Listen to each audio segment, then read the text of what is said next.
Mesdames, Mesdemoiselles, Messieurs, bonsoir.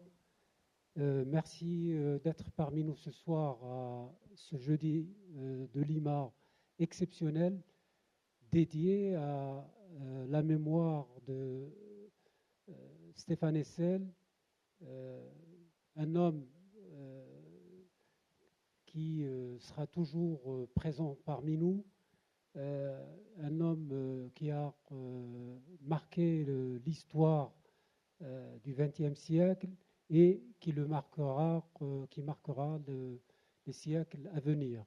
Nous sommes très heureux ici à l'Institut du monde arabe d'accueillir cette manifestation jour pour jour après son décès le 27 février de l'année dernière.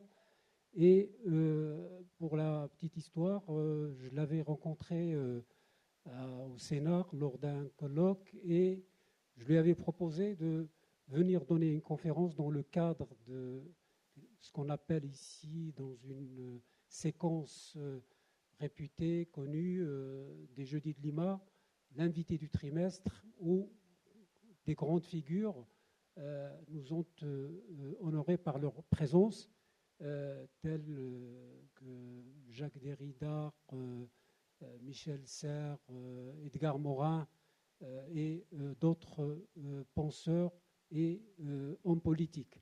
Et il a accepté tout de suite l'idée. Malheureusement, évidemment, le temps n'a pas pu concrétiser ce rêve. Et je me suis dit que le jeudi 27 tombait pile avec cet anniversaire et on a donc pris l'initiative de lui dédier cette soirée et l'idée donc est partie avec Christiane Hessel. On a monté progressivement cette soirée et invité des proches, des amis. J'avoue que quand j'ai élaboré l'argumentaire de la rencontre, j'avais comme ça en tête cette soirée même telle qu'on va la vivre ensemble, c'est-à-dire avec des proches, des amis.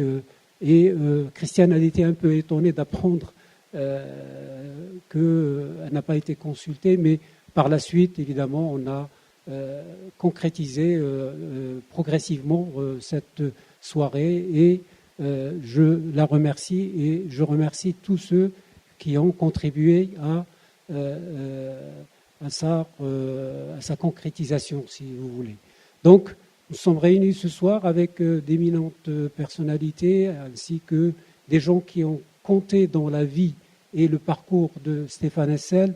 Et évidemment, Stéphane Hessel, dans le monde arabe, jouit d'une place à part, puisque il est traduit, il est lu, il est commenté, que ce soit le Stéphane Hessel poète ou homme politique ou l'homme engagé.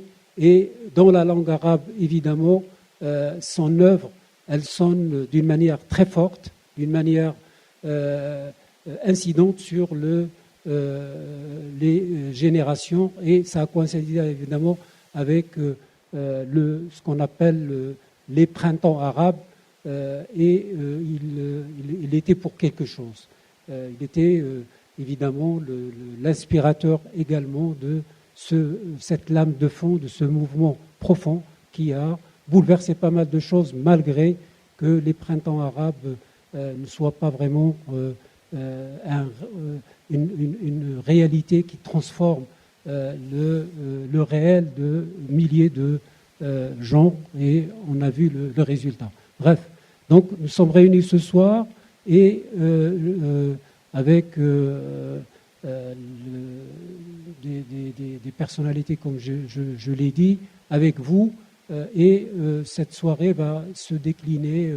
Je laisserai le soin à Brahim Senoussi, qui je remercie et qui va, disons, faire un peu le présentateur, le modérateur de la soirée pour vous parler un peu du déroulé de cette soirée et de ses de ces séquences.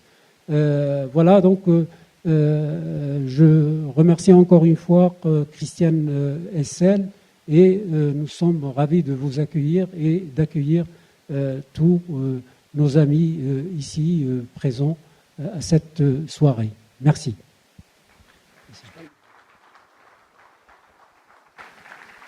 Je vais occuper. Merci Mati et merci bien sûr à l'Institut du monde arabe d'avoir pris cette initiative. On ne peut plus louable. Merci aux amis intervenants qui ont réussi à se libérer pour participer à cette soirée. Et merci bien sûr aux amis qui remplissent la salle. Les amis de Dessel sont tellement nombreux que de toute façon, aucune salle n'aurait été capable de les accueillir dans leur ensemble. Et je vais dire juste un texte en introduction avant de vous présenter le déroulé de la soirée. Alors j'ai intitulé ce texte « Hommage à un homme du monde ». Stéphane Hessel est mort. Est-ce qu'on pourrait dire pour autant qu'il a disparu ? Habituellement, on utilise indifféremment l'une ou l'autre de ces deux expressions. On dit de quelqu'un il est mort, il est décédé, ou bien il a disparu. Pour autant, sont-elles équivalentes ? Non. La mort est le lot commun. La disparition est le lot du plus grand nombre.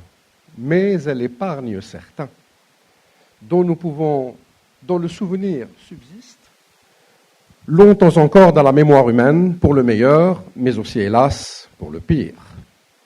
Ne nous attardons pas sur celles et ceux qui ont assuré leur postérité par le crime. Songeons plutôt à ces privilégiés, poètes, artistes, inventeurs de génie, dont nous admirons encore aujourd'hui les œuvres. D'autres nous ont laissé une pensée, une idéologie, qui constitue encore des boussoles pour des militants politiques, Marx, Adam Smith, Lord Keynes, et qui continuent de les inspirer. Stéphane Hessel est mort il y a 1 an. Il n'a pas disparu. Pourtant, il n'a pas laissé de message. Il n'a pas laissé de doctrine politique. Il n'a pas été un maître à penser. Non. Ce que nous conservons de lui, c'est une attitude, une manière d'être, un optimisme résolu, nourri par une sorte d'impossibilité du mal qui était chez lui un état mental.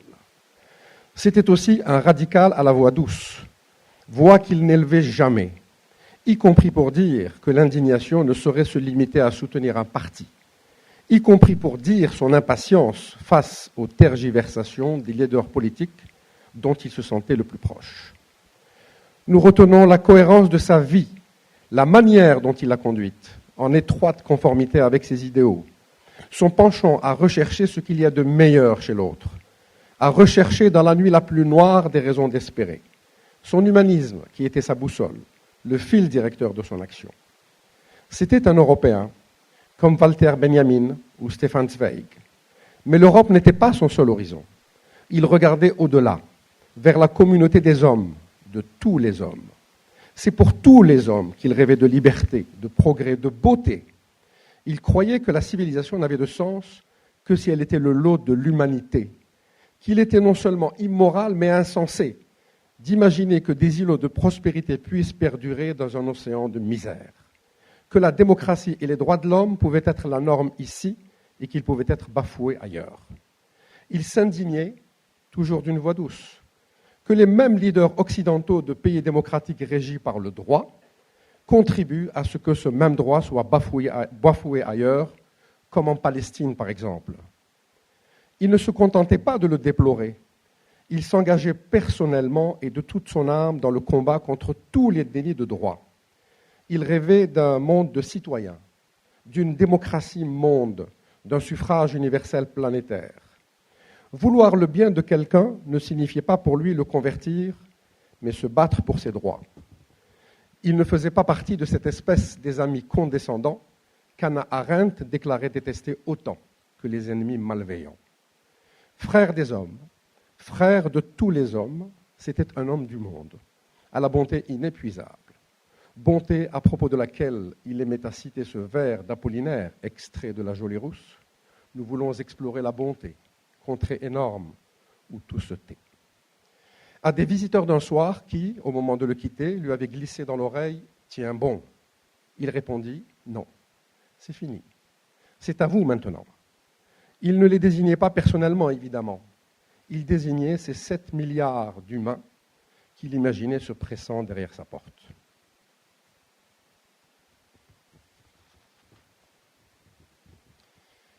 La soirée va commencer par une partie musicale. Nous avons un musicien, un jeune chanteur, poète, compositeur, qui fait des chansons qui reflètent l'ère du temps, qui est un indigné, qui s'appelle Cyril Mokayesh. Ensuite, nous passerons aux interventions. Nous entendrons M. El Fahoum, puis Michel Rocard, Bernard Millet, Louis Joannet, Martine Brousse, et nous finirons avec Christiane Essel, dans cet ordre. Et puis après, nous passerons 3 extraits de films qui ont été consacrés à Stéphane Essel. Et puis nous clôturerons la soirée par un échange assez court, malheureusement, avec la salle. Je vous remercie.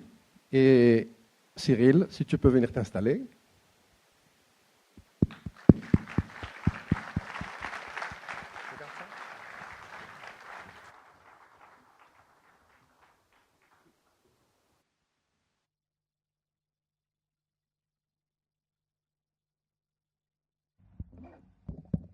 Bonsoir à tous. Je suis très heureux, très touché d'être parmi vous. Moi, je n'ai jamais rencontré Stéphane Essel, mais j'ai eu l'impression qu'il m'avait accompagné pendant un moment. J'étais en train d'écrire un album qui s'appelait Du rouge et des passions, et j'étais tombé sur Indignez-vous. Et je me souviens de m'être senti vraiment moins seul à ce moment-là. Ça m'avait donné beaucoup de courage et de souffle. Et si je devais définir Stéphane Essel par ce que j'ai lu et par ses écrits, je parlerais d'engagement poétique. Voilà, j'avais l'impression qu'il transcendait la réalité, mettait en lumière ce qu'on a de mieux en chacun. Voilà. Et il m'a fait du bien, en tout cas. Je vais essayer de lui rendre hommage par 3 chansons. La première s'appelle Du rouge et des passions.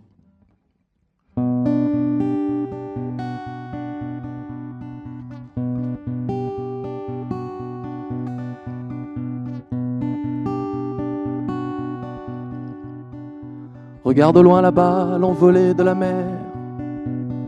Elle te fait la musique et joue ses plus grands airs. Elle te parle un langage venu d'un autre temps que tu peux t'inventer si tu t'y plais dedans. Mais y ce que tu veux, du rouge et des passions, du mauve et des chagrins, du sentiment corail, des souvenirs d'enfants, des comètes maudites, des amours perdus. La mer nettoie les âmes, écoute-la, écoute-la, écoute-la, bon sang. Rien ne m'attache, tout me retient. Regarde au loin là-bas des soleils qui se frôlent, qui brûlent et puis s'éloignent. Nous partirons comme eux, brûlés jusqu'à nos cris. Des étoiles plein la tronche et la mer dans la voix, son langage inventé, tu connais.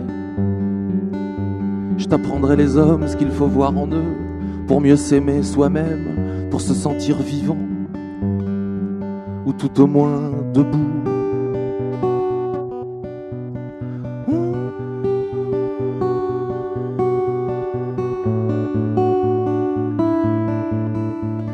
Tu prendras ton envol aussi loin que tu peux. Je t'aimerai d'en bas, mon astre suit tes pas. Ma gueule en cerf-volant, ton cœur à ciel ouvert. Ça y est, je suis ta main. Qu'il est long le chemin, qu'il est long le chemin, pour ne plus toucher terre. Rien ne m'attache, tout me retient. Rien n'a de sens. Un jour commence, l'autre s'éteint.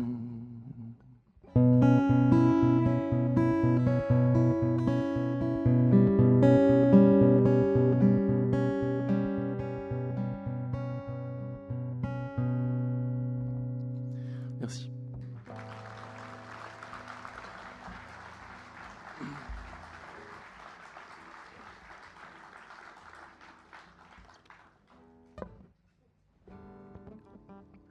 Une chanson d'indigné.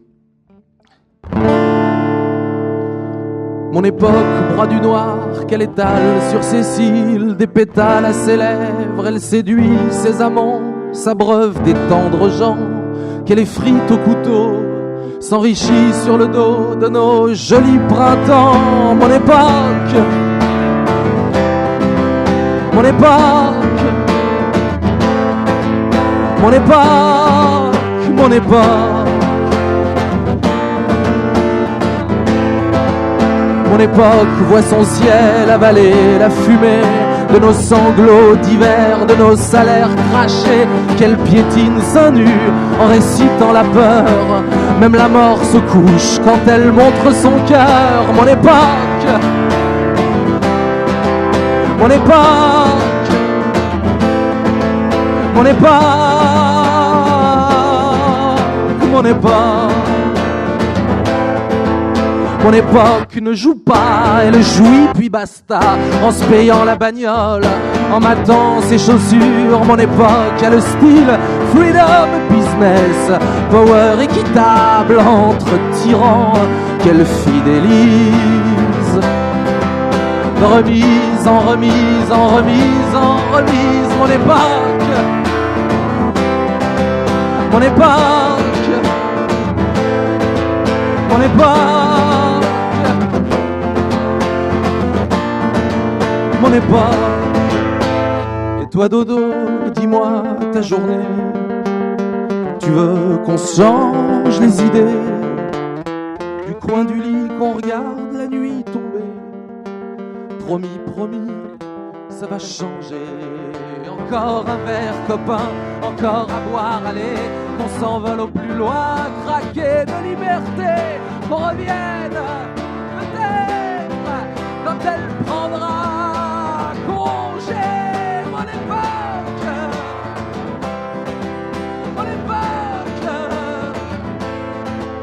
mon époque, mon époque,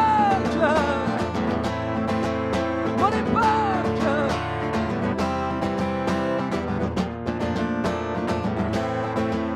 mon époque.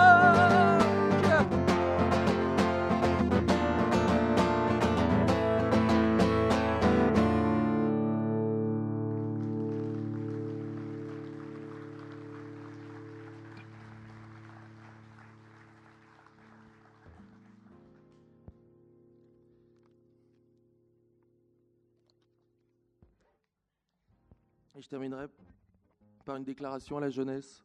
Et je voudrais remercier Gilles Van Der Putten de m'avoir invité ce soir, c'est un honneur.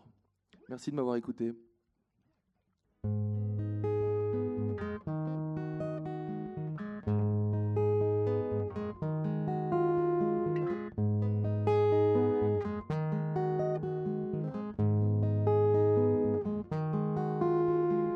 Ô jeunesse, ta sirène a le verbe haut, que ton cri sans bordel rhabille les flambeaux.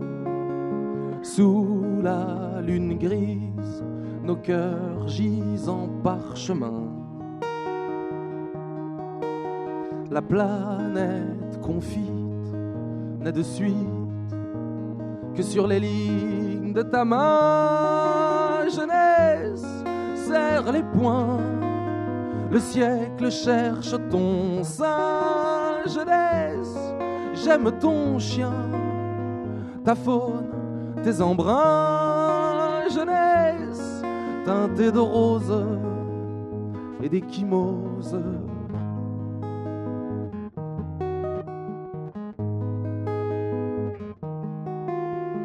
Jeunesse, ta toile excelle, fleurie dans l'histoire. Chéris ton grain de sel, pétrit nos mémoires. La moitié du globe gobe du fil barbelé. Ta parole qui s'immole par la grâce et c'est Damas ressuscité. Jeunesse, serre les poings, le siècle cherche ton sein. Jeunesse, j'aime ton chien, ta foudre, tes embruns. Jeunesse, teintée de roses et d'échymoses.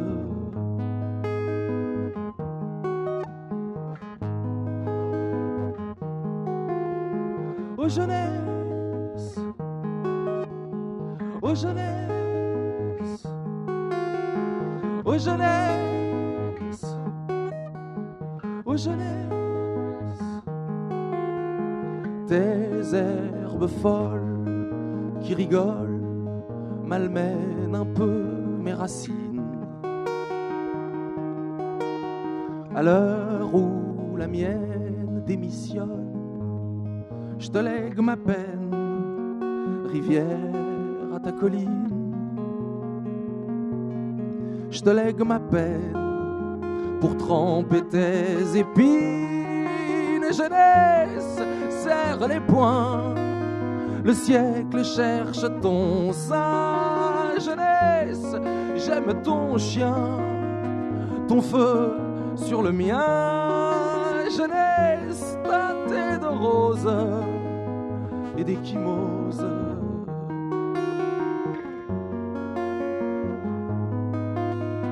Oh, oh, oh. Le siècle cherche ton sein, ta faune, tes embruns. Tes charmes malins. Jeunesse, tiens quelques roses.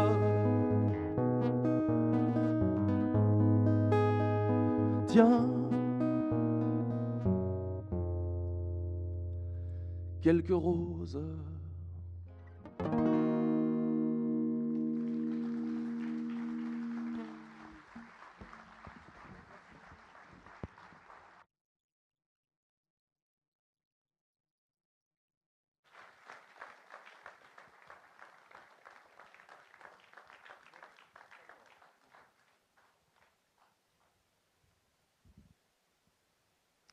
Merci beaucoup, Cyril. Maintenant, j'invite l'ambassadeur de Palestine en France, M. Hael El-Fahoum, à venir à ce pupitre. Voilà.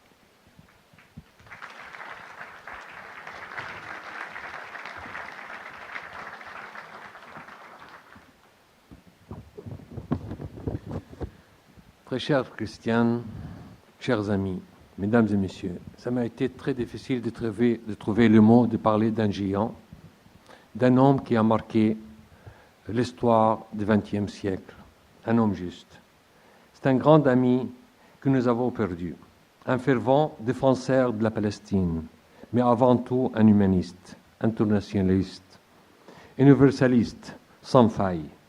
Depuis la résistance jusqu'aux ces dernières heures, Stéphane Hessel n'a cessé de combattre pour un monde plus juste. Il a donné des sens à des valeurs qu'il a ravivées chez beaucoup d'entre nous. Il nous a, pour ainsi dire, indignés. C'est un grand homme qui s'est éteint, mais nous nous plaisons à penser que son combat, lui, perdure. Et c'est le souvenir de ce combat que nous voulons aujourd'hui garder en mémoire, afin qu'il n'aient pas été vaines ces années de lutte pour un monde meilleur. À travers ces souvenirs, Stéphane Hessel subsiste dans nos cœurs et nos esprits, et jamais ne s'éteindra la flamme indignée qu'il aura insufflée. Au nom du président Mahmoud Abbas, à mon nom, au nom de mes collaborateurs à la mission de la Palestine, au nom du peuple palestinien tout entier, je vous adresse toute notre sympathie. Nous saluons Stéphane Hessel, citoyen d'honneur de la Palestine, et rendons aujourd'hui hommage à un grand homme, un frère et un ami. Je vous remercie.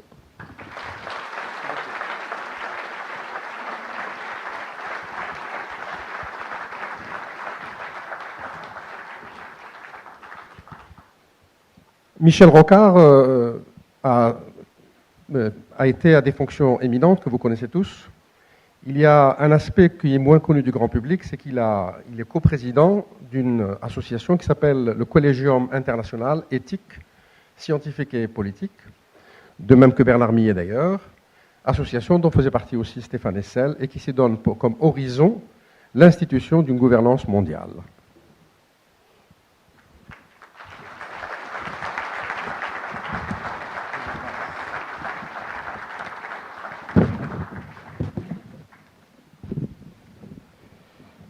Cher Christiane, mesdames et messieurs, chers amis, monsieur l'ambassadeur, je vais commencer par vous faire un aveu, qui ne vous apprendra rien d'ailleurs. De Stéphane Hessel, je fais partie du club des fans proches. Et je suis heureux que notre présentateur ait rappelé la dernière des aventures collectives de Stéphane, celle de ce Collegium international éthique, politique et scientifique, auquel il était très attaché, que je coprésidais en compagnie de Milan Kuchan, dont je reparlerai dans un instant d'ailleurs, parce que ce fut notre dernière occasion de travail proche. Honorer la mémoire de Stéphane est un devoir de l'amitié. Rappeler, répéter, diffuser ces messages est un devoir civique, est un devoir de paix, est une conséquence de l'amitié. Nous l'avons déjà beaucoup fait. Comment voulez-vous que ce soit, en arrivant à cette tribune, pour probablement la 5e ou 6e cérémonie commémorative, il en faudra d'autres. Je ne parle pas au nom de la lassitude. Je vous pose simplement la question que je me pose. Comment ne pas se répéter? Tout a été dit de Stéphane et va l'être redit ce soir. Il m'est venu l'idée de m'essayer à l'inhabituel. Je ne pense pas que je choquerai quiconque. Mais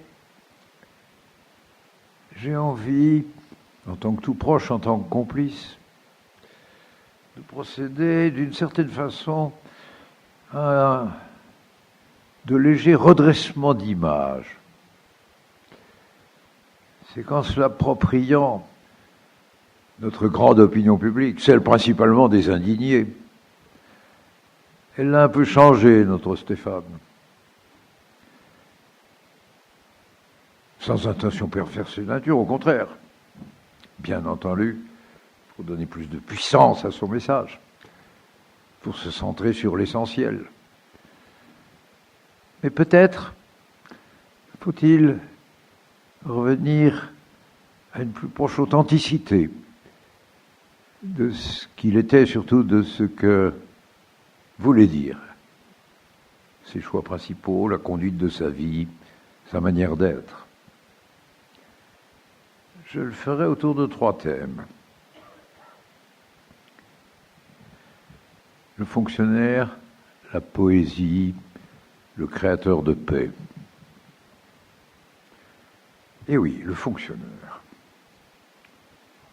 Nous vivons dans une période étrange, déplaisante, démoralisante, où dans la crise de la pensée économique, dans la crise d'une société, d'une discipline de l'esprit, l'économie, nos gouvernants n'ont plus le moyen de traiter correctement notre monde, ni assurer assez d'emplois. pour assurer de ce fait la sécurité physique et la sécurité des revenus. Mais tout ça, c'est la responsabilité des politiques. Nous vivons une période où l'État est trop, où les politiques sont méprisées, les fonctionnaires coûtent trop cher. Le mépris de l'État fait partie du discours public. C'est avec plaisir, avec joie, que le fonctionnaire que je suis rappelle que Stéphane Hessel était d'abord un fonctionnaire.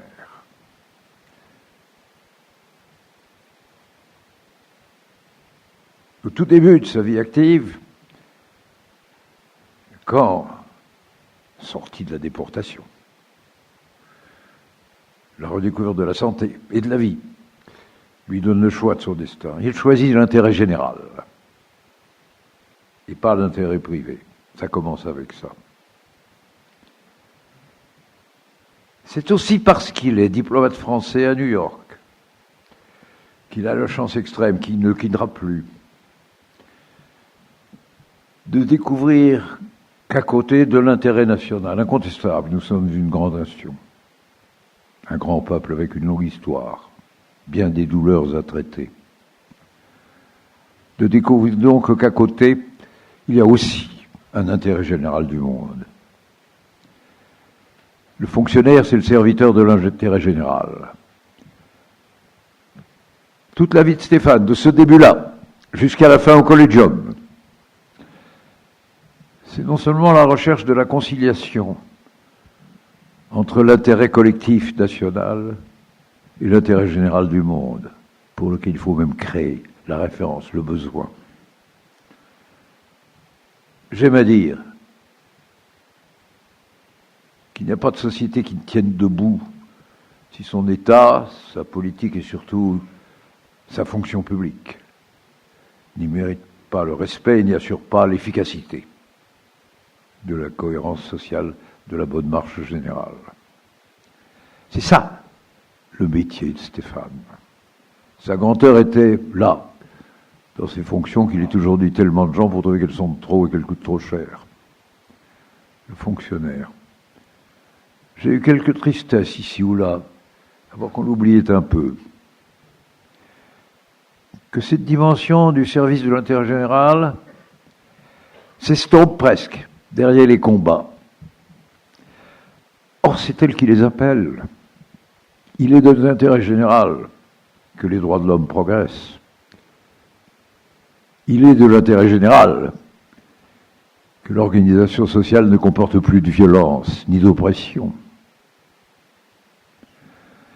C'est sa culture, son orientation, ses choix de fonctionnaire qui l'y ont amené.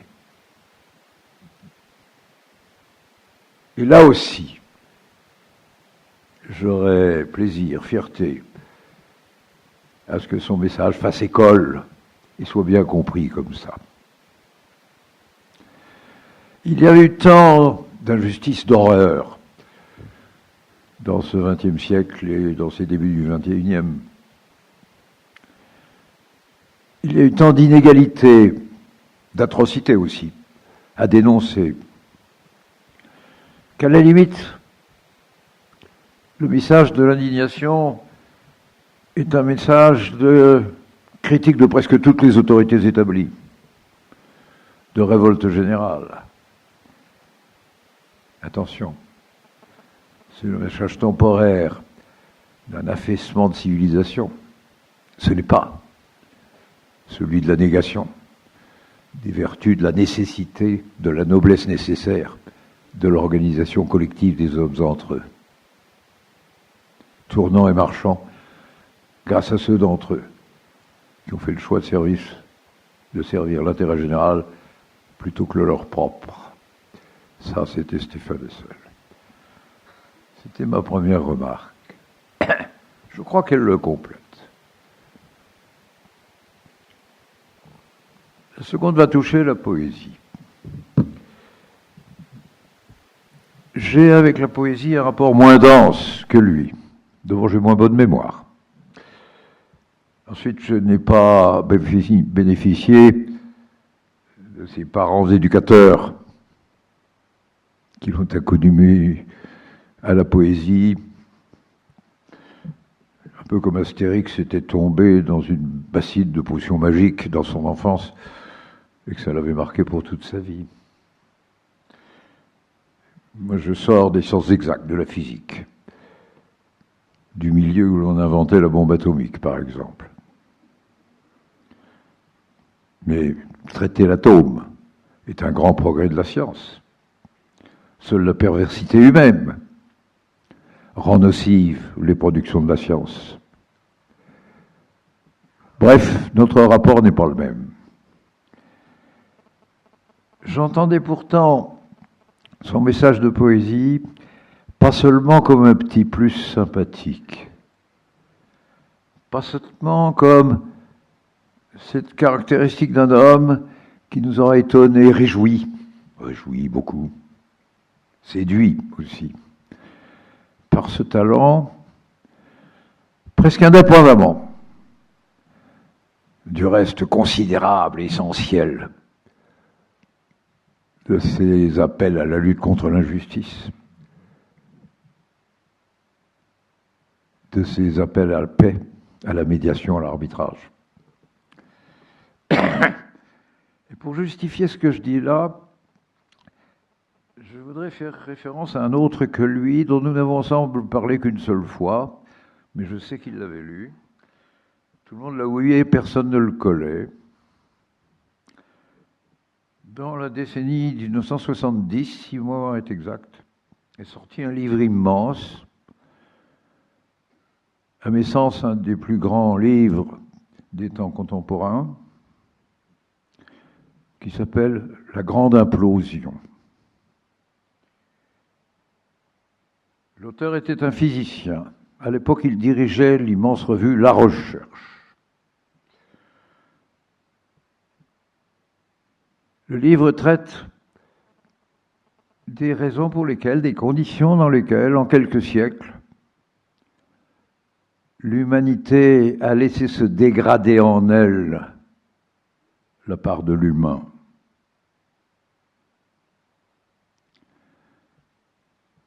L'étonnant est la première page, un avant-propos du livre.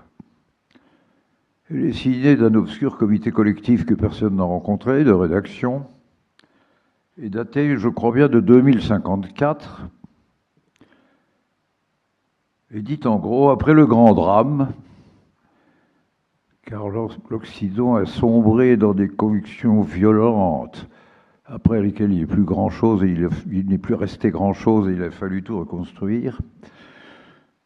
Et nous, le pouvoir reconstruit au niveau du monde entier, d'après la grande implosion, avons cherché à comprendre ce qui s'était passé.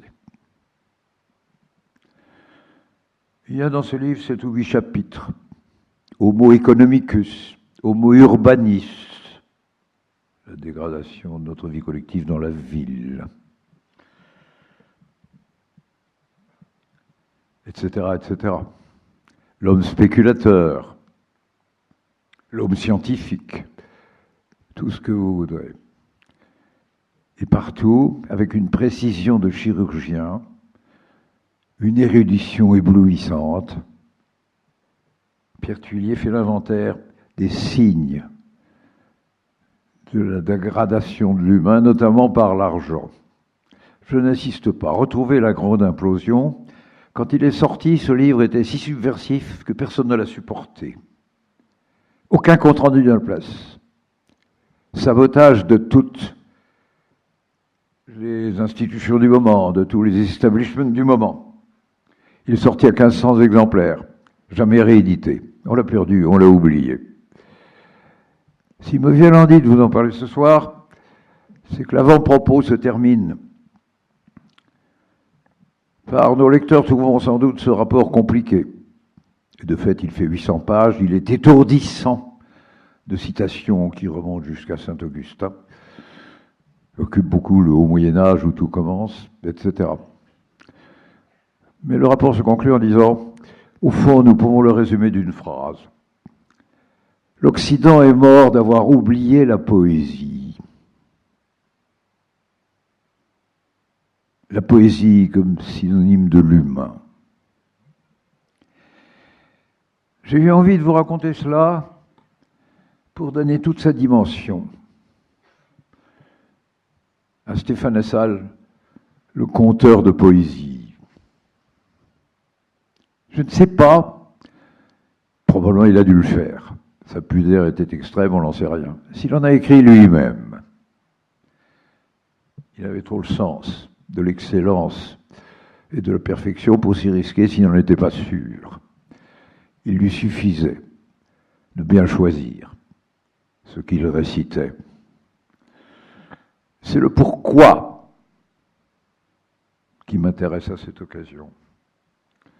Et ce pourquoi, c'est que l'Occident est mort d'avoir oublié la poésie. Stéphane est de ceux qui nous la restituaient. C'est un second complément que les amis de Stéphane, ses successeurs, les indignés qu'il a aidés, réintègrent cette dimension-là, qui était la contrepartie. La contrepartie de quoi? J'ai parlé du créateur d'avenir en annonçant le titre de mes paragraphes.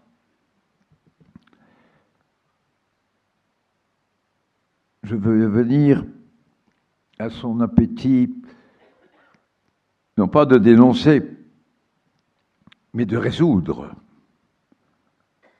les crises, les problèmes scandaleux. J'aurais dû dire non pas seulement de dénoncer, mais de résoudre. Car en effet, tout le monde sait ici qu'il est mort bien âgé, notre cher Stéphane. Sa vie que nous pouvons analyser, recueillir, scruter dans presque chaque détail, s'accompagne d'une absolue constante. Nous l'ayons connu depuis les années 60, en fait. J'ai eu la joie de la vérifier, cette constance.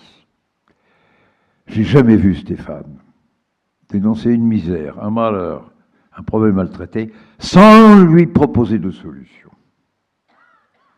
Sans travailler, investiguer pour créer la possibilité de la sortie du meilleur traitement. Jamais, jamais, il ne s'en tenait à la condamnation pure et au rejet pur.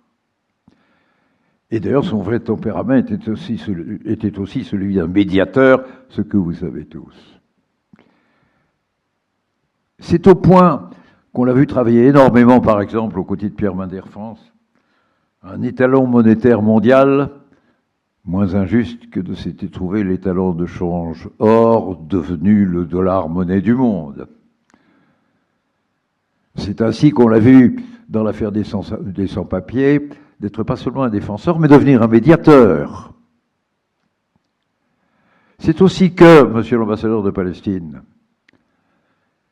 il avait toujours dans le conflit le souci de retrouver, recréer la possibilité de la négociation.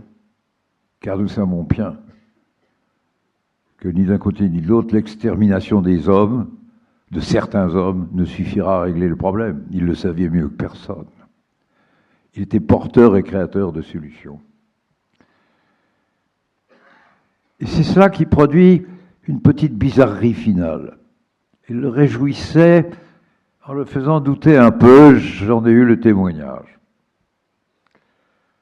Lorsque, au soir de sa vie, un éditeur ami a eu l'idée de relire en brochure quelques textes de lui, certains très anciens, et d'en faire une brochure, Les Indignés. L'éditeur n'a pas eu de mal à trouver les plus incisives, les plus fortes, les plus véhémentes de ses protestations, de ses critiques. Le processus d'écriture, de choix, n'incluait pas l'autre partie de la vie de Stéphane, la contre-proposition. Que faut-il mettre sur la table de négociation? Quelle conduite proposer de tenir aux grandes diplomaties du monde? Ça a disparu. De toute la vie de Stéphane, je ne connais pas de cas où il se soit arrêté à l'indignation. Chers amis de ce soir, n'ayez pas de regrets. Sans indignation, on ne peut rien. Volonté politique, courage, pertinence, compétence ont besoin de se mettre en mouvement pour corriger. Et pour corriger, il faut commencer par s'indigner. Mais ce n'est pas une raison d'oublier l'exercice complet. Stéphane était un créateur de paix. Stéphane savait mieux que personne que partout dans le monde, en toute situation, la Palestine est l'exemple le plus vivant aujourd'hui, mais c'est vrai de tout temps, de toutes les histoires et de toutes les situations. La paix est partout beaucoup plus difficile à faire que la guerre. La guerre a tragiquement l'avantage d'être intellectuellement simple, ou même pour certains, selon vos critères de valeur, moralement simple. On sait où est le mal, c'est tout simplement l'autre. La paix, c'est le compromis avec l'autre. La paix commence avec la reconnaissance de ce que l'autre a légitimité aussi, à défendre ses intérêts. Et ça, c'est tout Stéphane. Stéphane était un constructeur de paix par l'exploration détaillée des exigences, des droits, des garanties, des sécurités, auxquels tout le monde a droit et qu'il fallait équilibrer dans toute situation. On pense bien sûr à nos amis de Palestine, à nos immigrés, s'est occupé de beaucoup d'autres. Et il nous en restera beaucoup à traiter. Que l'on se souvienne d'un Stéphane organiquement créateur de paix. Et à ce titre, sa dernière grande aventure collective, que j'ai eu la joie de vivre avec lui, celle du Collegium International, a été celle d'un laboratoire à l'usage du monde pour créer les conditions de la réduction collective des risques, des dangers, des souffrances et des inégalités. Car c'était ça, notre suprêmement ambitieux boulot. C'était à cela qu'il avait donné sans doute à son temps son militantisme. Il prenait le train comme un militant de 20 ans. Il allait faire des tournées partout, monde entier, pour parler, parfois à nos côtés, parfois chacun pour soi, des efforts, des ambitions, des propositions du Collegium. Car là aussi, il y a des textes. Nous fûmes même collectivement, pendant un court délai, experts près de l'ONU pour appuyer le fameux panel mis en place par l'immense secrétaire général qu'a été Kofi Annan pour essayer de réformer l'ONU. La brièveté de son mandat, les limites de la constitution de l'ONU n'ont pas permis que cette phase-là du travail aboutisse. C'est commencé. La trace de Stéphane Hessel reste aussi dans les contre-propositions, dans les solutions d'avenir, et pas seulement dans l'indignation. Je crois heureux qu'il ait terminé sa vie sous le signe d'un réveil des indignations. Nous vivons une époque de lassitude aussi. Le journal de 20 heures tous les soirs nous donne 25 occasions de nous indigner, chaque soir. Il y en a 24 de trop. L'indignation efficace doit être concentrée et unique. Cette lassitude est dangereuse. Réveillons les indignations, c'est là-dessus que Stéphane finit sa vie. Attention, ça ne suffit pas. La paix est plus difficile à construire que la guerre partout. Stéphane était un reconstructeur. Cela est l'hommage que je voulais, en votre compagnie, lui rendre ce soir. Merci.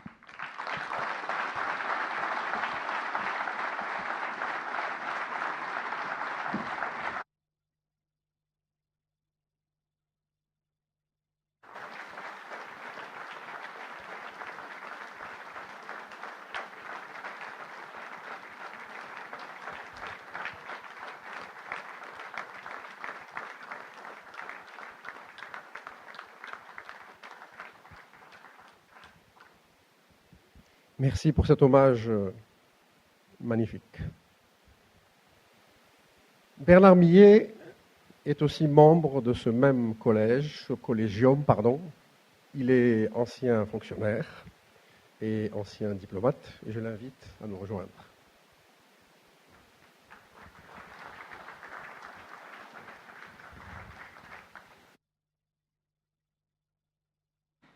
Bien, je suis ravi d'avoir pu, d'avoir eu le bonheur de partager à la fois des périodes très intenses avec Stéphane, puisque sur les 35 dernières années, à la fois nous avons coopéré, travaillé, inspiré ensemble, et avoir entendu Michel Rocard, c'est pour moi indissociable.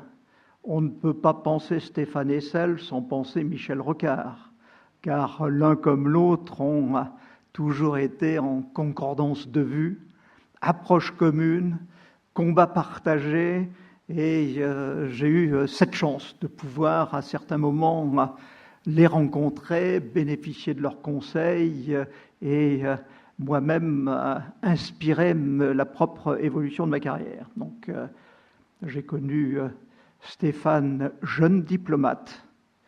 C'est la première chose. Stéphane, c'était l'homme de toutes les causes nobles. C'est vrai qu'aujourd'hui, on voit essentiellement l'aspect droit de l'homme, le combat humanitaire. Mais au début de notre carrière, c'était la cause du développement. Et Michel Rocard aussi l'a appelé à un moment donné pour faire un rapport sur le sujet. Il fallait voir Stéphane aux Nations Unies à Genève, en train, à la fin des années 70, de se dire, je reviens à la dernière partie du propos de Michel Rocard, comment apporter des solutions, comment traiter les causes du malheur dans lequel se trouve toute une partie de la planète et de la population. Donc il faut avancer dans ce domaine-là, dire qu'on avait de grands enthousiasmes. On parlait à l'époque du développement des pays du Sud.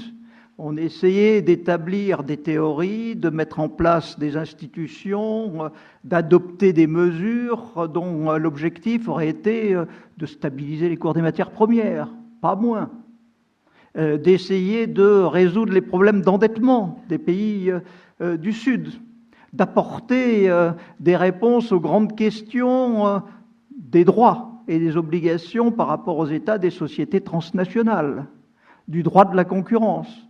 Quand on voit depuis dans quel état on est réduit parce que, et là aussi Michel Rocard l'évoquait en disant l'État est la cause de tout, à l'époque on se disait que l'État, et si possible au niveau supérieur des instances internationales, devait réguler le monde pour apporter des solutions.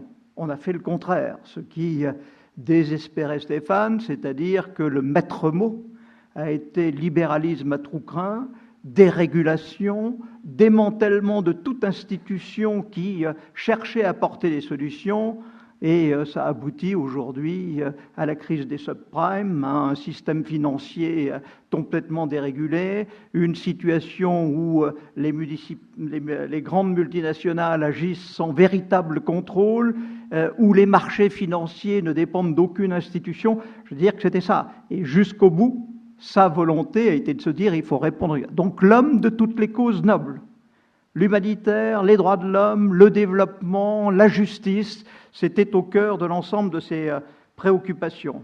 C'était par ailleurs l'homme libre par excellence. Je veux dire qu'à la fois, moi je veux dire qui me suis inscrit dans sa lignée et pour qui, pendant toute ma vie professionnelle, l'exemple était là, l'homme libre peut rimer, et rime véritablement avec le serviteur de l'État ou le serviteur des causes universelles. Ce que disait encore Michel Rocard là, comme lui, je me suis retrouvé, sans doute aussi sous son impulsion, aux Nations Unies, comme haut fonctionnaire, responsable de toutes les opérations de maintien de la paix, et je dois dire que j'ai retrouvé le sentiment que lui-même avait eu, comme administrateur adjoint du programme des Nations Unies pour le développement, c'est le sentiment que l'intérêt général qu'on est amené à défendre quand on est au sein du système des Nations Unies, c'est l'intérêt universel, qui est celui dans lequel vous êtes le plus en accord avec votre conscience. C'est ça aussi un sentiment qui a été partagé jusqu'au bout. Du côté de Stéphane, c'était là, il faut aller au-delà de l'intérêt national, c'est l'intérêt de l'humanité, c'est les intérêts supérieurs de l'ensemble des populations de la planète qui sont essentiels. Ça, c'est le deuxième point. Le troisième élément, c'est que c'était quand même l'homme de l'ONU. Je veux dire que jusqu'au bout, d'ailleurs, je le trouvais toujours plus jeune et plus enthousiaste que moi, car même s'il était conscient de ce que pouvaient être les fragilités, les faiblesses du système des Nations Unies, il avait toujours une foi enracinée, selon laquelle il n'y avait pas d'autre solution, et que les potentialités du système, avec les réformes nécessaires, faisaient que c'était la seule voie possible, à la fois lucide sur les limites, réaliste sur la difficulté de la tâche, mais en même temps conscient qu'on ne pourrait pas le remplacer par autre chose. Toute tentative de se dire on va faire autre chose à côté de l'ONU serait vouée à l'échec. C'est sur cette base, sur notamment la base des idéaux et principes qu'il avait fondés au sortir de la Seconde Guerre mondiale, que là, on pouvait avancer. S'il fallait tout remettre sur le chantier, il est certain qu'un certain nombre de ces valeurs et principes fondamentaux pourraient être remis en cause, et que c'était notamment au regard des questions de droits de l'homme. Justice, c'était quelque chose qui poserait nécessairement un problème. Troisième aspect, pour un jeune diplomate qui travaille avec Stéphane, ça a été l'extraordinaire rencontre du négociateur né. Stéphane Hessel était l'incarnation du négociateur. C'est-à-dire qu'il fallait le voir à n'importe quelle heure du jour ou de la nuit, dans n'importe quelle circonstance, négocier. Comme tout le monde savait, avec cette douceur de ton, avec cette subtilité, avec cette bienveillance naturelle vis-à-vis de son interlocuteur, mais aussi, lorsqu'il le fallait, derrière les mots délicats, attentionnés, une fermeté qui s'exerçait sans relâche. Je veux dire que je l'ai vu retourner une salle dans un caucus occidental où nous était arrivé de Washington un sous-secrétaire d'État aux droits de l'homme à l'époque, qui fut ensuite représentant permanent des États-Unis auprès des Nations Unies à New York, John Bolton, un conservateur des plus rugueux, qui était très proche de Bush fils, voir devant toute une salle comment, avec ce ton doucereux, avec cet humour, avec des phrases bien ciselées, il est arrivé à clouer au pilori et à mettre tous les rieurs de son côté. Je veux dire que toute la salle, à la fin, a applaudi face à un Bolton qui incarnait l'autorité et qui, jusque-là, a pensé qu'il allait pouvoir emporter le morceau, être totalement retourné. Donc c'est véritablement quelque chose qui peut impressionner. Stéphane aussi sur la défense de ses causes, c'est-à-dire qu'on, ici, monsieur l'ambassadeur, c'est vrai, c'est-à-dire que la Palestine est quelque chose qui, pour lui, comptait, mais pour moi, Stéphane, c'est avant tout le défenseur de toutes les causes. Je ne lui ai jamais vu d'œillère, je n'ai jamais vu d'exclusive dans la manière dont il abordait les questions et dont il voulait apporter ses solutions aux problèmes majeurs qui se posaient, que ce soit en Afrique, que ce soit au Moyen-Orient, que ce soit en Asie. Je veux dire que tout avait un intérêt pour lui, et il ne pouvait pas penser justice, solidarité, sans qu'elle s'applique à l'ensemble de la planète. Enfin, c'était l'homme que vous avez vu avec ce sourire, cette attention, cette bonhomie, cette humilité naturelle. Je terminerai par un petit exemple, tout de suite en début de carrière, avant qu'il me demande de venir le rejoindre. Nous sommes partis assister à une conférence internationale à Manille, où on a rencontré des tas de chefs d'État, et sur la route, nous nous sommes arrêtés au Népal. Et là, nous avons passé 3 jours ensemble. Et je veux dire que j'ai, à ce moment-là, découvert un homme qui, dans son attitude constante, avait pour la personne la plus modeste, la plus simple, la plus humble, jusqu'au mendiant dans la rue, une attention à l'autre, un respect, un sourire, une attention qui, sans doute, était plus vraie et plus forte que vis-à-vis de n'importe quel puissant.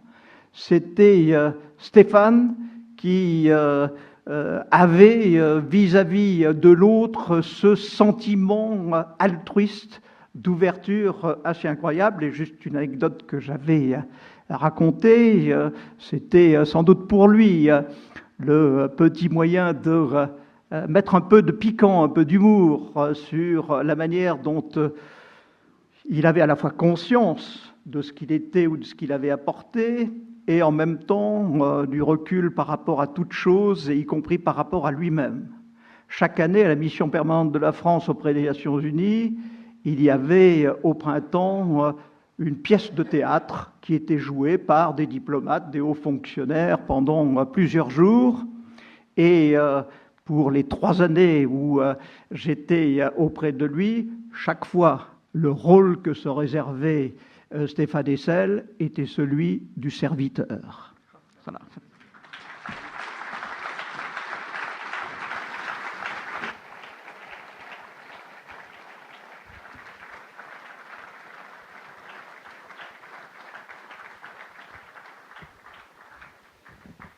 Merci Bernard Millet. Louis Joinet est juriste, il est expert indépendant auprès du Comité des droits de l'homme de l'ONU, fondateur du syndicat de la magistrature. Et il a été l'auteur, cofondateur, il a été l'auteur en 1997 des principes contre l'impunité du Haut Commissariat des Nations Unies aux droits de l'homme, aussi appelés les principes Joinet.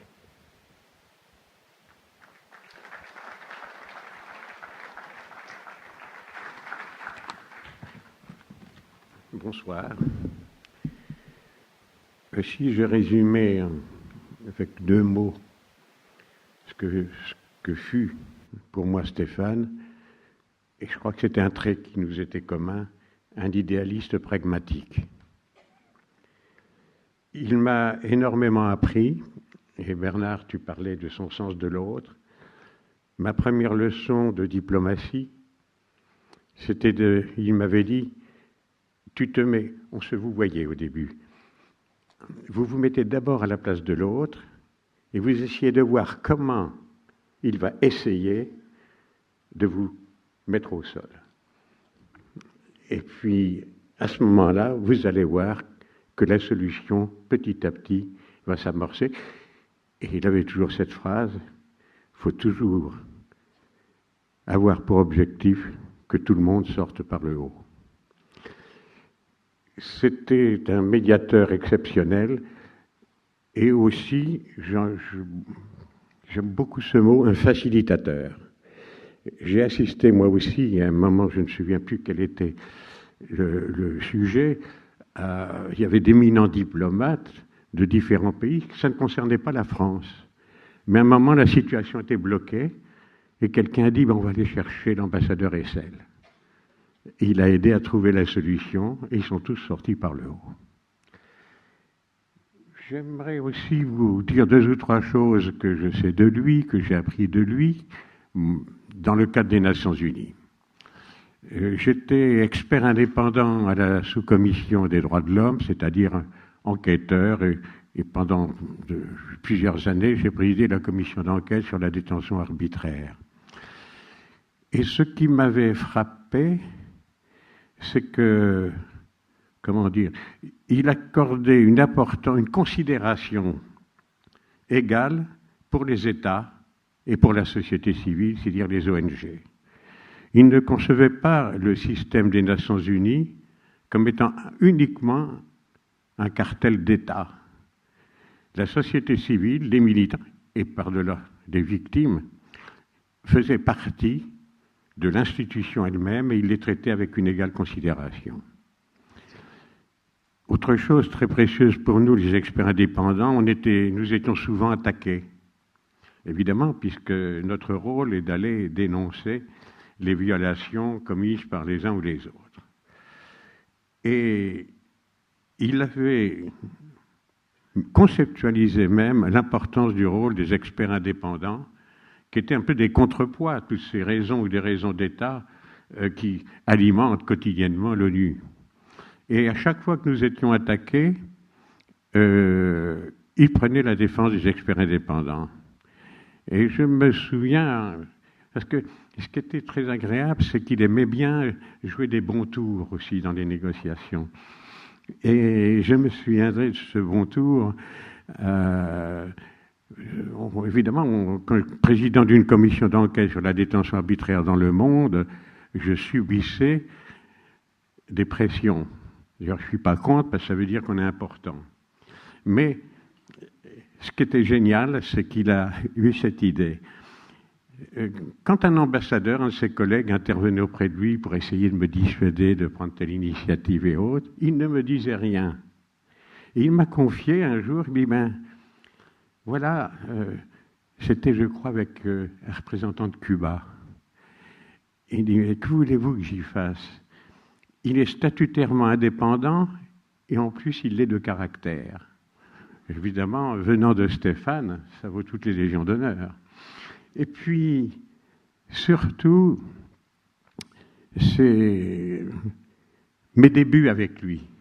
Ça me reste en mémoire. J'étais tout jeune expert indépendant, pas jeune, mais débutant. J'arrive dans la salle 7, que tu as dû connaître, une petite salle. Nous n'avions pas encore la grande importance que nous aurions par la suite. Et on débattait d'un message que nous devions envoyer au président de la Corée du Sud, pour demander la grâce d'un opposant politique condamné à mort. Et Stéphane Hessel rentre dans la salle, je me souviens, j'étais là, il est devant moi, c'était la première fois que je voyais un diplomate. Et je m'attendais, en disant quand même qu'il soutienne un peu, la France est démocratique. Et là, il a un texte, et il lit un texte très bien argumenté, disant que nous n'étions pas compétents, que nous ne pouvions pas, que le règlement de procédure ne permettait pas, que des experts indépendants s'adressent directement à un chef d'État sans passer par la voie diplomatique. Alors évidemment, on m'avait tellement dit du bien de lui que je tombais des nues. Et puis, l'huissier m'apporte un petit papier, il me fait porter un petit message, donc il me dit « Puis-je vous voir tout de suite à la cafétéria ?» C'est là où généralement se règlent les problèmes à l'ONU. Je vois que tu m'approuves. Et donc, je vais donc à la cafétéria, je fais sa connaissance, et il me dit... parce qu'en réalité, ce qu'il avait lu, c'était les instructions du Quai d'Orsay. Et il avait dit, alors, le message, vous l'envoyez. Alors, j'étais un peu surpris.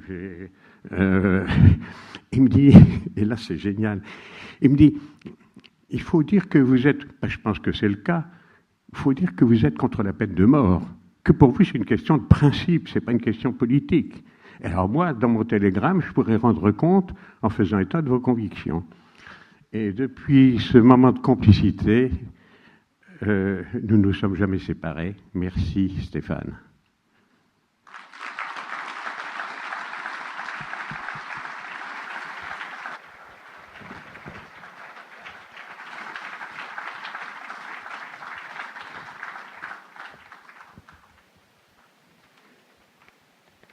Merci Louis Joannet.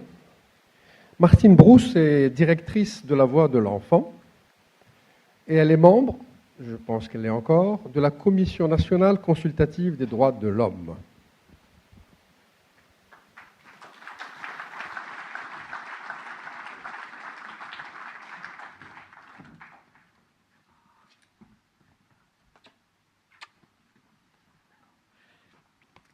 Bonsoir. Merci à M. Rocard, à M.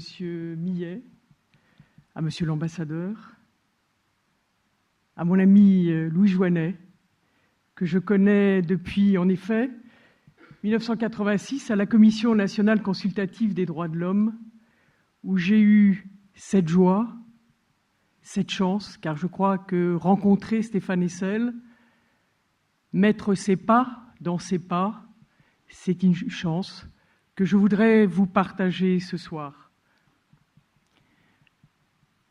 C'est à nouveau un rendez-vous. Et je m'aperçois, rendez-vous après rendez-vous, qu'il n'y a pas de nostalgie, qu'il y a des hommages, mais que la plupart d'entre nous, nous venons à ces rendez-vous pour puiser de l'énergie, pour qu'au-delà d'être des indignés, nous agissions. J'ai appris avec Stéphane, avec Christiane, avec ceux et celles qui nous ont accompagnés pendant les missions en Palestine, mais aussi pour défendre ces enfants et ces femmes de la rue de la Banque et d'autres injustices. J'ai appris que le droit nous permettait de défendre les plus faibles, mais que ce droit, c'est le terrain qui lui permettait d'évoluer. Et ça a été pendant quelques années, mes premières années avec Stéphane à la Commission des droits de l'homme, quelques petits différends. Comme vous l'avez entendu, Stéphane, ce diplomate, ce médiateur, cet homme de paix, pour moi, c'était un modèle, mais en même temps, je me disais, mais comment peut-on être médiateur, diplomate, pendant que des gens meurent, pendant que des gens souffrent, pendant que dans les prisons, on torture, pendant que des gouvernants affament leur pays? Comment peut-on continuer à siéger aux Nations Unies, ce grand machin?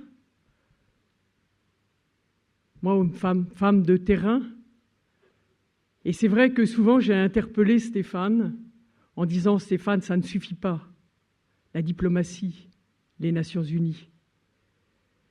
Monsieur Rocard, Monsieur Millet, Louis ont parlé de cette action de Stéphane, et c'est ce que j'ai découvert au fur et à mesure où j'ai participé aux travaux de la Commission nationale consultative des droits de l'homme, comment justement on pouvait créer cette alchimie entre la diplomatie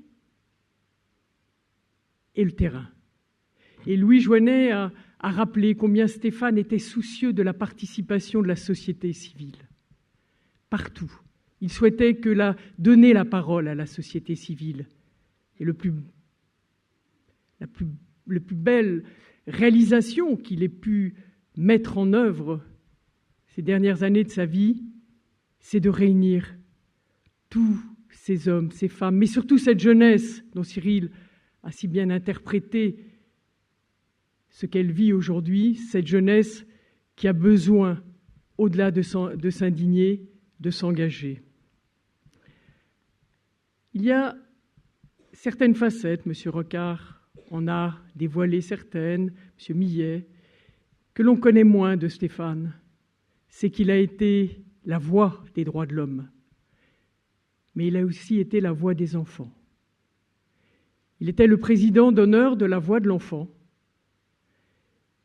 Et discrètement, en France, rue de la Banque, avec M. Bedos, avec notre porte-parole Carole Bouquet, ils ont réussi à faire en sorte que ces 320 familles, de ces mamans, de ces enfants, se voient attribuer un logement dans les quelques semaines qui ont suivi cette prise de rue qu'était cette rue de la Banque, où nous avons partagé des moments très forts, tous ensemble, et où Stéphane se rendait régulièrement le matin discrètement, sans caméra, sans radio ou sans autres médias. Stéphane, ça a été aussi cette rencontre sur le terrain avec Christiane, la Palestine. Nous avons, à la Voix de l'Enfant, organisé les dernières missions de Stéphane à Gaza, en Cisjordanie. Nous nous y sommes rendus à plusieurs reprises et je crois qu'avec Bernard Cordier, ici présent, qui était de longues années président de la Voix de l'Enfant, nous n'oublierons pas ce que Stéphane nous a apporté de sérénité alors que nous étions confrontés à l'indisible, à l'injustice, à la souffrance. Et tout d'un coup, Stéphane nous disait un petit Rimbaud. Stéphane savait porter cette souffrance des familles. Et je me souviens avec Christiane et Stéphane, quand nous sommes allés à la rencontre de cette famille dans Gaza, dans un des camps de Gaza, où il n'y avait plus d'eau. La seule eau qu'ils pouvaient boire était polluée. Et dans cette famille, il y a une petite fille qui est dialysée. Et les uns comme les autres, vous avez dit, Stéphane dénonçait, mais Stéphane proposait. Et tout de suite, Stéphane et Christiane ont dit, il faut qu'on trouve une solution.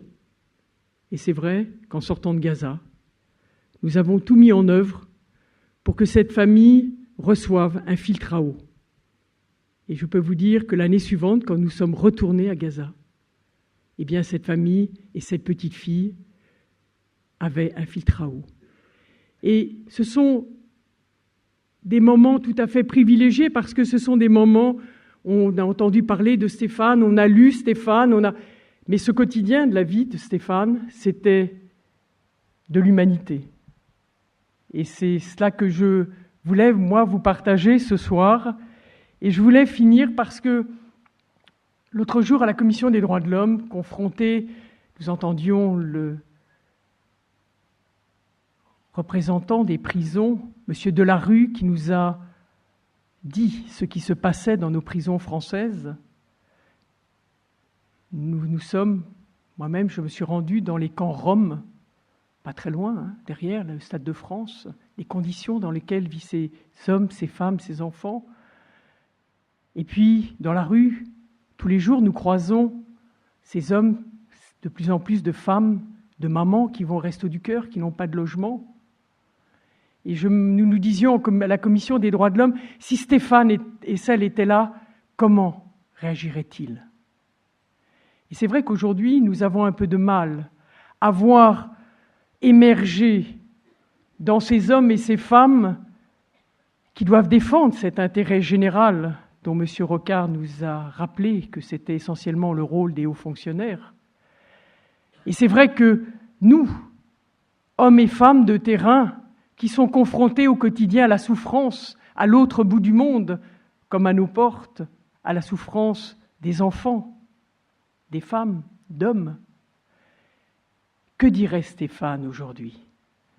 Alors, en refeuilletant ce qu'il nous a laissé comme témoignage, je me suis arrêté sur cette phrase parce que je pense qu'en repartant, nous pouvons tous en faire et tout en faire quelque chose. Voilà comment je vois l'amour.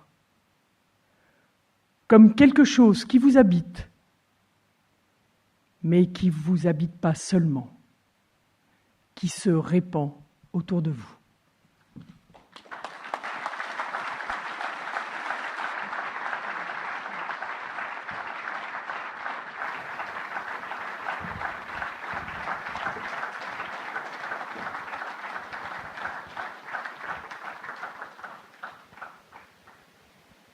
Notre dernière intervenante s'appelle Christiane Essel, l'épouse de qui vous savez, mais qui n'est pas que cela. Elle a contribué à tous les combats qu'il a menés en particulier au dernier en date, l'aventure du tribunal Russell sur la Palestine, et elle est l'auteur d'un livre qui s'appelle « Gaza, j'écris ton nom ». C'est ça, hein, tout ça. D'accord. D'abord, je voudrais dire que dans la salle, il y a les 3 enfants de Stéphane. Et je voudrais avoir une pensée très particulière pour eux ce soir.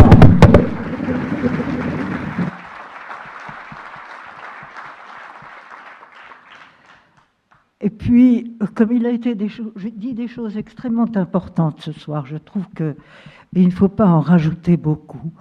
De sorte que, bien sûr, ce que je pourrais vous dire, c'est la face cachée de Stéphane, la face intime. Mais ça, c'est aussi notre jardin secret et je n'en parlerai pas. Je dirais simplement en 3 mots que ce qui me paraît très évident à travers toute sa vie, ça a été sa cohérence. Dans tous ces combats qui ont été très divers, il y a eu une cohérence depuis la guerre qu'il a traversée, comme vous le savez, d'une façon assez dramatique, mais engagée. Ensuite, il s'est engagé chaque fois. Et je crois que c'est ça qu'on peut retenir de lui. C'est cohérence et engagement. Nous sommes dans une période aujourd'hui où la société civile est en train de prendre conscience de son pouvoir. On l'a vu avec les manifestations au Maghreb et ailleurs. C'est un pouvoir considérable dont on peut se saisir. De sorte que je crois que maintenant, si on veut donner une suite à ce qu'a fait Stéphane, c'est d'essayer de reprendre à notre compte le pouvoir dont nous disposons pour avoir une influence sur nos gouvernements, si on le peut. Et je crois que c'est comme ça qu'on peut poursuivre son action. Merci.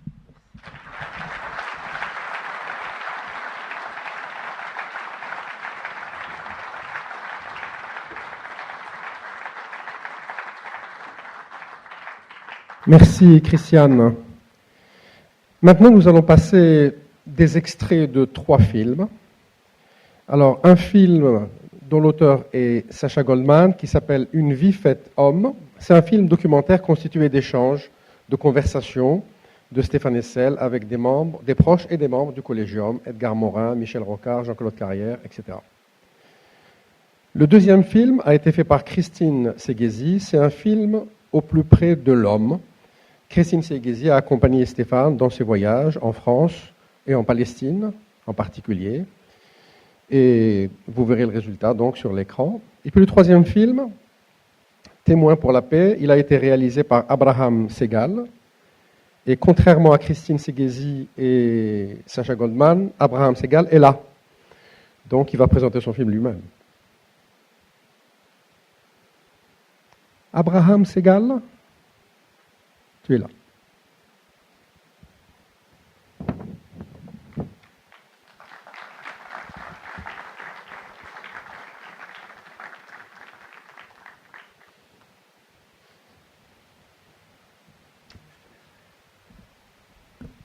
Oui, bonsoir. Le film dont vous verrez un extrait qui s'appelle Témoin pour la paix n'est pas un film consacré à Stéphane Hessel. C'est un film sur une action animée par Stéphane et Christian Hessel et qui est une action d'un groupe, une action collective. Et ce film a été réalisé pendant un voyage que nous avons fait ensemble avec d'autres témoins, certains sont dans la salle, à l'appel de Gush Shalom, de Michel Warshawski, d'Aurel Medix, de Uri Avneri, pour venir en Israël et en Palestine occupée pour témoigner de l'horreur des méfaits de l'occupation et de la colonisation, pour dire à d'autres, là-bas et ici, ce qui se passe. C'était un moment, presque un an après l'action brutale israélienne contre la Palestine contre Yasser Arafat, qui était enfermé dans la Moukata. Nous sommes allés le voir. On était à Gaza, on était aussi en Israël, et ce film est ce témoignage. Et ce témoignage montre comment Christiane et Stéphane Hessel savaient aussi écouter, pas seulement parler, pas seulement dire, écouter. Et c'est l'action collective qui était importante.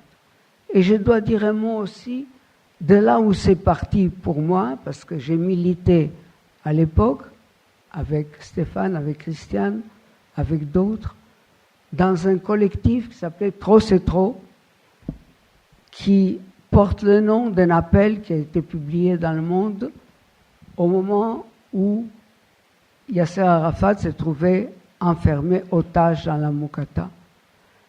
Et c'est à l'initiative de Madeleine Reberiou, grande amie du peuple palestinien, que ce collectif s'est créé.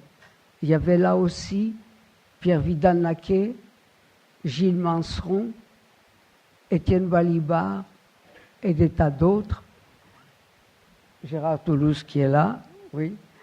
Et donc, voilà, c'est le résultat de ce voyage dont ce film témoigne. Et je vous remercie de votre écoute. Merci.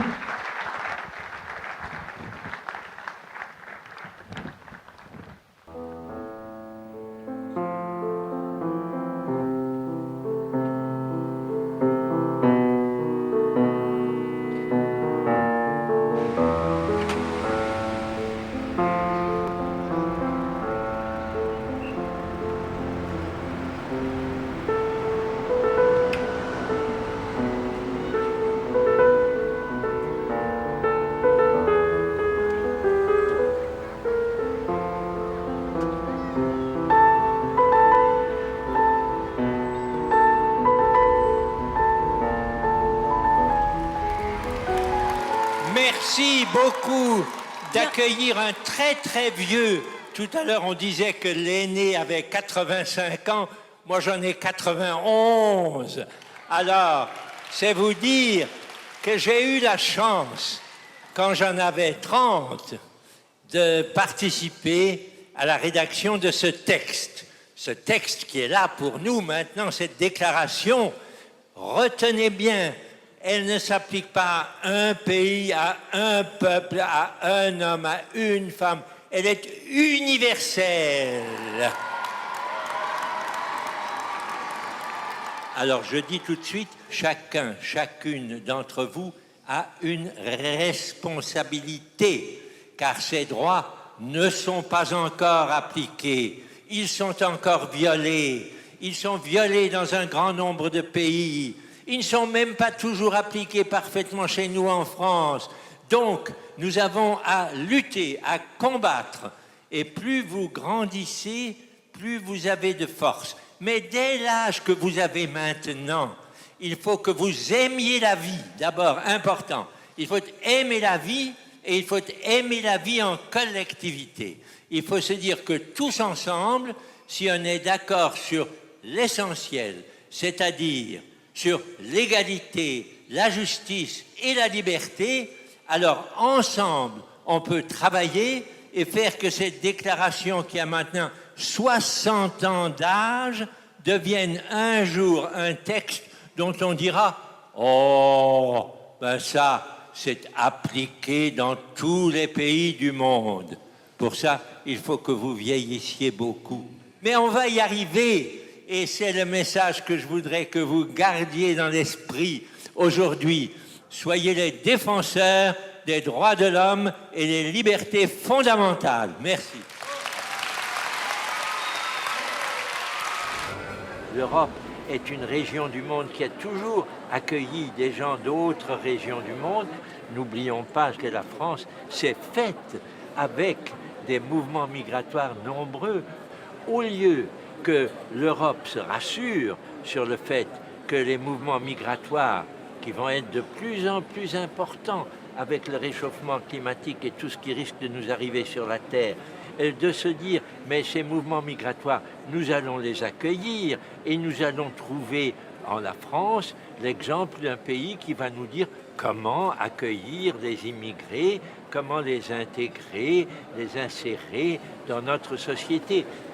Quand nous avons défendu les sans-papiers de Saint-Bernard, il y a de cela 10 ans, nous avions, nous, le Collège des médiateurs, nous avons fait une liste de critères en disant voilà les critères qu'il faut appliquer et lorsque l'un au moins de ces critères est présent, il faut régulariser. Voilà ce que serait l'attitude intelligente d'une France qui serait respectueuse de ses propres traditions.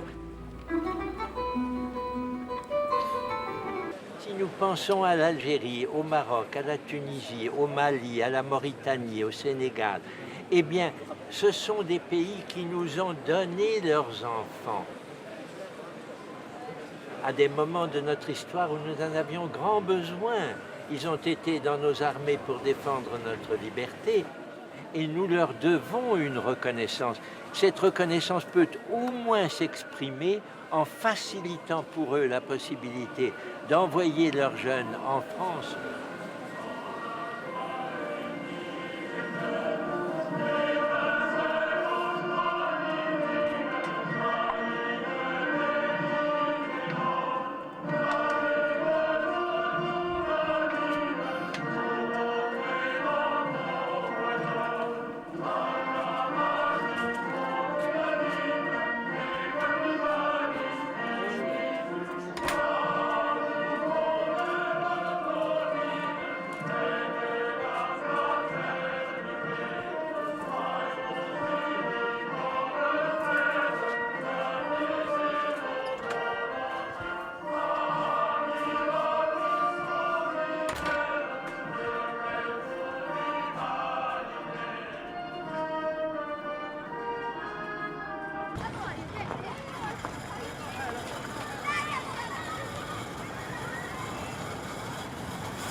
S'il n'y avait pas eu cet enchaînement dont nous avons parlé, j'aurais eu quand même un point de départ qui était la double culture, puisque né d'une famille 100% allemande, j'ai fait mes études scolaires et ma formation en France. Donc là, il y avait déjà... J'étais déjà, si vous voulez, un immigré. Ma famille, moi, je ne l'ai vécu que comme le petit garçon qui vient en France et qui va faire sa vie en France. Et je savais que je serais français, donc il n'y avait pas de question. Mais malgré tout, c'était une façon de s'ouvrir d'un petit Berlinois vers un petit Parisien. C'est déjà un élément important.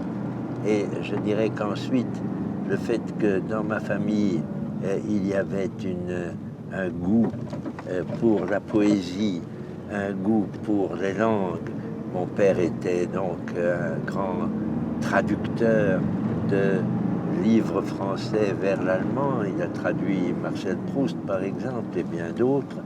Donc là aussi, on peut dire qu'il y avait pour moi à la base, guerre ou pas guerre, une ouverture au monde et à sa diversité qui a sûrement contribué à ma formation. Mais il reste que s'il n'y avait pas eu cette période, ces 5 années, 6 années très particulières, je n'aurais peut-être pas engagé ma vie comme je l'ai engagée. Je voulais faire de la philosophie, je voulais devenir prof de philo, c'est comme ça que j'ai fait mes études à l'école normale. Donc j'aurais pu vivre une vie tranquille de professeur de philosophie. Normalement, tout cet espace va être...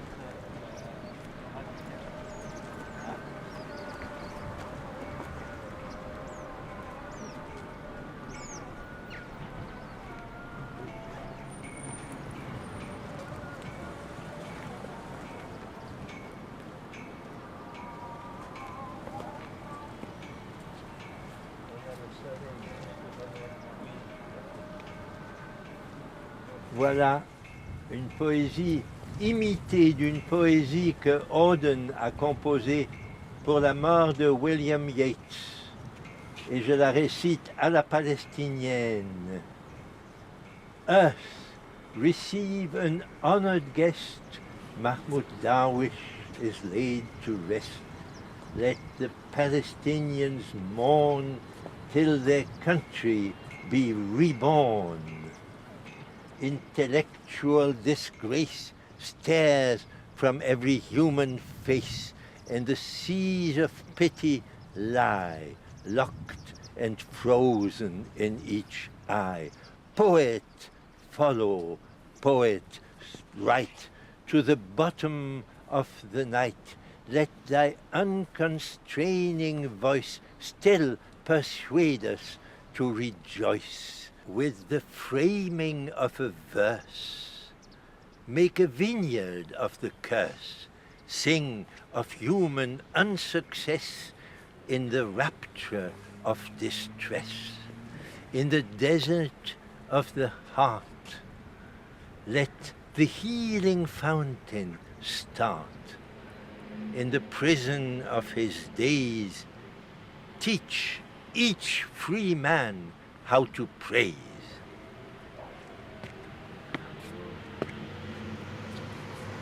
Voilà. On pense à ce grand poète, à sa jeunesse et à sa mort et à son message pour tout le pays.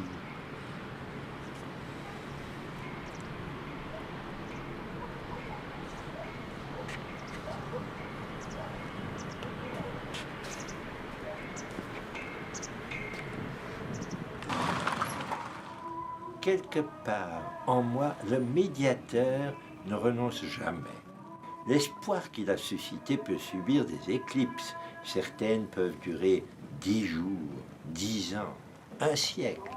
Mais pendant cette éclipse, d'autres espoirs prennent corps qui vont plus loin que l'espoir provisoirement évanoui. Et c'est mon choix le plus existentiel que de rester le messager de ces nouveaux équilibres. Il n'y a pas de médiation réussie, mais chacune, par son échec même, ouvre la voie à une autre, plus large, qui va échouer à son tour. C'est par leur enchaînement inlassable que s'écrit l'histoire courageuse de notre espèce.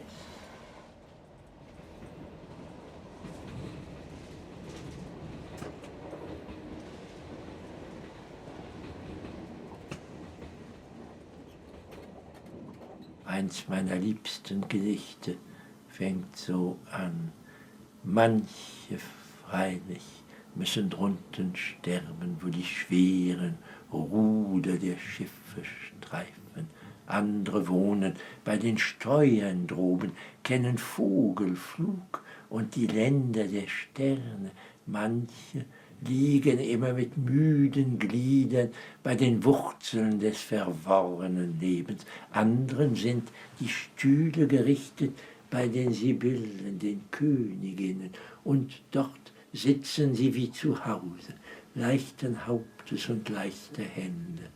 Doch ein Schatten fällt von jenen Leben auf die anderen Leben hinüber, und die Leichten sind an die Schweren wie an Luft und Erde gebunden. Ganz vergessene Völker, Müdigkeiten kann ich nicht abtun von meinen Liedern, noch weghalten von der erschrockenen Seele stummes Niederfallen ferner Sterne. Viele Geschicke weben neben dem meinen, durcheinander spielt sie alle das Dasein, und mein Teil ist mehr als dieses Lebens schlanke Flamme oder schmale Leier. Voilà la poésie. Voilà ce qui a fait que ma vie a constamment été une vie de joie et de bonheur. Car la poésie m'a toujours enrichi, m'a toujours fait comprendre qu'aucun problème n'est insoluble, qu'avec de l'imagination, avec de la joie de vivre que j'ai héritée de ma mère. On peut regarder l'avenir avec confiance, à condition de se donner un peu de mal, d'être là quand il s'agit de résister à des choses scandaleuses dans le monde, comme ce qui se passe actuellement en Palestine, où ce pays que j'aime, Israël, se comporte tellement mal, tellement à côté de ce qui serait une solution, une ouverture vers l'autre. C'est ce que les Israéliens n'ont pas suffisamment compris. Demain, quand je ne serai plus là, il faut que ce problème-là aussi trouve sa solution.